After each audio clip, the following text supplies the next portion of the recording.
History doesn't just rhyme, it repeats. Its rhythm beats through time, a silent clock ticking away the lives of empires. We see its hands turning, but we rarely listen to the tune it plays, a tune of power, of wealth, and of eventual decay. We walk in the footsteps of ghosts, tracing a path laid down centuries ago. The United States today stands on a stage where other great powers once performed their final act. Spain, Britain, the Soviet Union.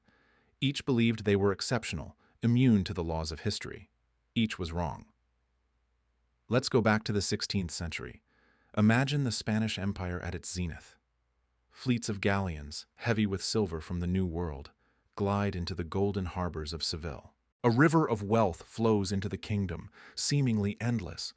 This is the dream of every empire.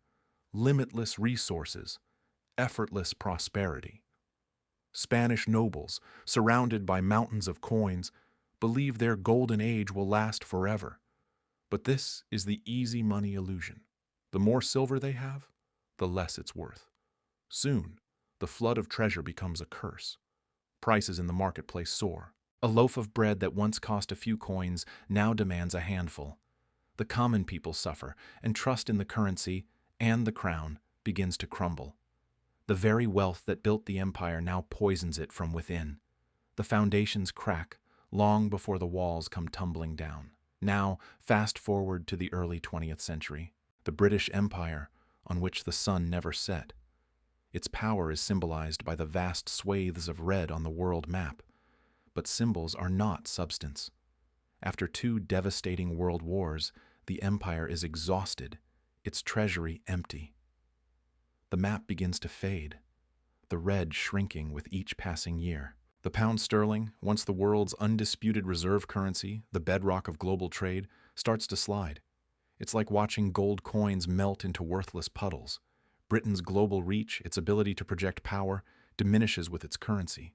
The empire becomes a shadow of its former self, a lesson in how quickly economic strength, once lost, takes imperial might with it. Then, the Soviet Union, a different kind of empire, built on ideology and brute force.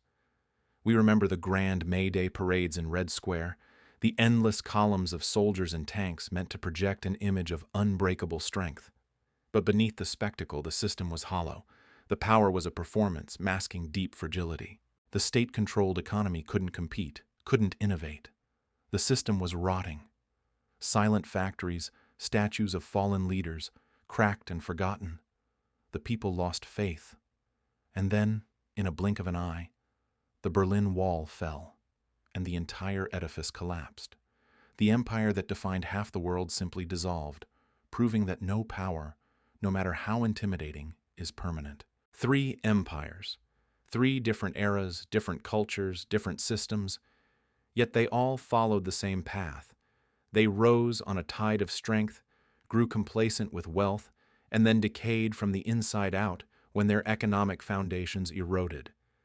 Now, the clock hand points to a new power. History doesn't stop. The rhythm continues. The question is, are we listening? History repeats because we keep the rhythm alive.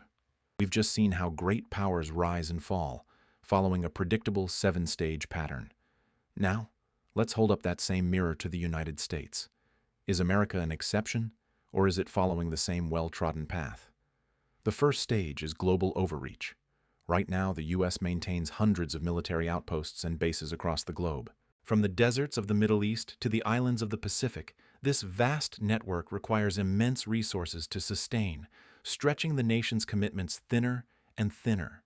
Next, Stage 2, money without brakes.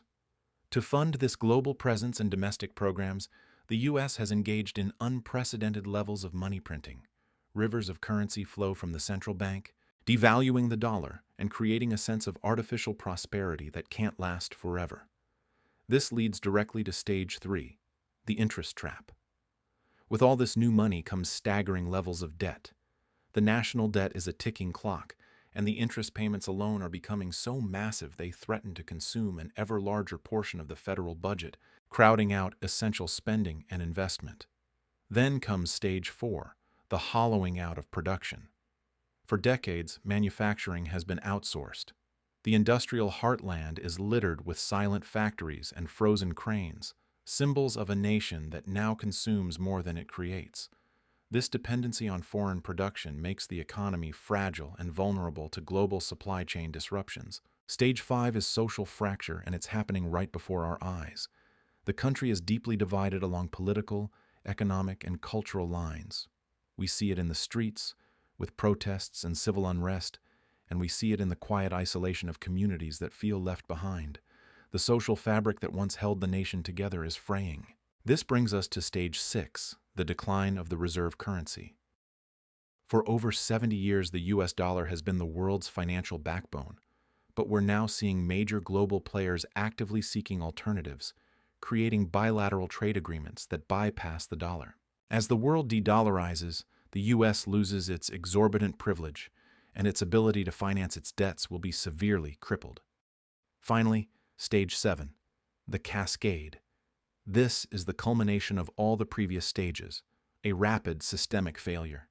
It could be triggered by a financial crisis, a geopolitical conflict, or a loss of faith in the currency. It's a moment where the intricate systems that support modern life begin to break down, leading to a profound and painful reset. So, are we toast? Let's take a hard look. The first 5 stages are not future predictions. They are a description of our present reality. Global overreach? Check. Uncontrolled money printing? Check. A crippling debt trap? Check. A hollowed-out industrial base? Check. Deep social division? Check. We are living in the consequences of these stages right now. The shrinking factories, the crumbling infrastructure, the quiet desperation in once thriving towns. These are not just headlines. They are the lived experience for millions. The first 5 boxes have been ticked. Boxes have. The final 2 stages, the loss of the reserve currency and the subsequent cascade, aren't just warnings anymore. They are a countdown. The question is no longer if, but when. Have you ever noticed a tiny crack in a wall? At first, it's almost invisible, just a faint line you might ignore. But over time, it widens, a silent warning of a deeper problem. That's how decline often begins. Not with a bang, but with a slow, almost imperceptible leak. It's a hidden failure, growing in the dark. The collapse of a great nation, or even a great life, doesn't start with foreign armies at the gate, or a dramatic, sudden explosion.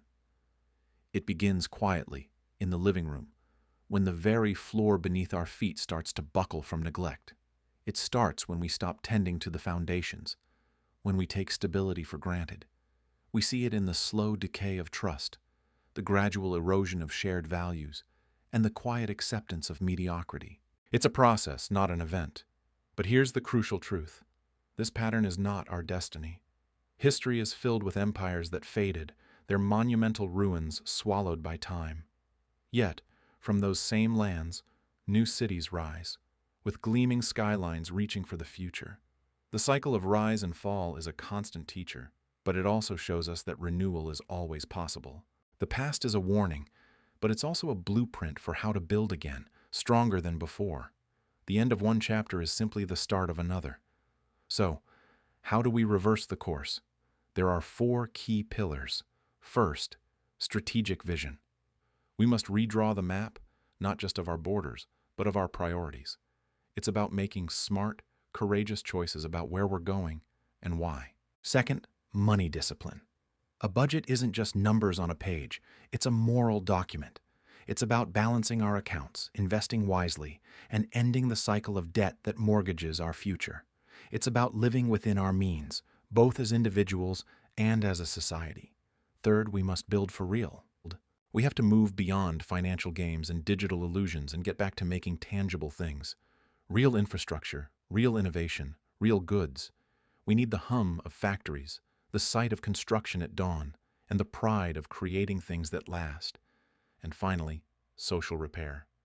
The most important infrastructure of all is trust. We must rebuild it. One handshake, one honest conversation, one act of community at a time. We have to mend the fabric of society that has been torn apart by division and cynicism. This isn't just a fantasy. This is a call to action, grounded in hope. Imagine it. Bridges being rebuilt, not just of steel and concrete, but of understanding and cooperation. Ports buzzing with activity, connecting us to the world not just through commerce, but through shared purpose. People from all walks of life working together, their hands joined in a common effort. This is the image of renewal. It's the visual proof that we can choose a different path. Hope is not passive wishing. It's the active, determined belief that our best days are not behind us, but ahead of us, waiting to be built. As we look for solutions to the complex problems we face, we often get lost searching for some new, revolutionary idea. But the answers aren't hiding in some distant tomorrow. They are printed all over yesterday. The wisdom we need is etched into the stories of those who came before us, in their triumphs and their failures. History is not just a record of the past, it's a manual for the future. All we have to do is read it. Thanks for watching. If this resonated with you, please consider subscribing for more.